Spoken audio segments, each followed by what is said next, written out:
வனப்பகுதியில் வனவிலங்குகளுக்கு நோய் எதிர்ப்பு சக்தியை அதிகரிக்க தாது உப்பு கட்டிகள் வைக்கும் பணி தீவிரம். கோவை மாவட்டம் மேட்டுப்பாளையம் வனப்பகுதியில் காட்டு யானை, மான், குரங்கு, கரடி, காட்டு மாடு, சிறுத்தை, புலி உள்ளிட்ட ஏராளமான வன உயிரினங்கள் வாழ்ந்து வரும் நிலையில் இந்த வன உயிரினங்களின் தாகம் தீர்க்க அடர்ந்த வனப்பகுதிக்குள் வனத்துறை சார்பில் பல்வேறு இடங்களில் தண்ணீர் தொட்டிகள் அமைக்கப்பட்டுள்ளன.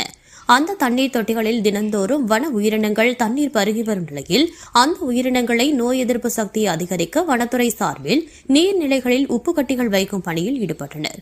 பல்வேறு ஊட்டச்சத்துக்கள் கொண்ட இந்த உப்பு கட்டிகளில் மெக்னீசியம், இரும்பு, அயன், ஜிங்க், மினரல் உள்ளிட்ட நோய் எதிர்ப்பு சக்தியை அதிகரிக்கும் தாது கலவைகள் நீர்நிலைகளில் வைக்கப்பட்டுள்ளதால் தண்ணீர் தேடி வரும் வன உயிரினங்கள் இந்த உப்பு கட்டிகள் உண்ணும். அதன் மூலம் வனவிலங்குகளுக்கு நோய் எதிர்ப்பு சக்தி அதிகரிக்கும். மழை, வெயிலில் என அனைத்து கால சூழ்நிலைகளிலும் நோய் தொற்று ஏற்படாமல் தடுக்க இந்த நடவடிக்கைகள் எடுக்கப்பட்டுள்ளதாக வனத்துறையினர் தெரிவித்தனர்.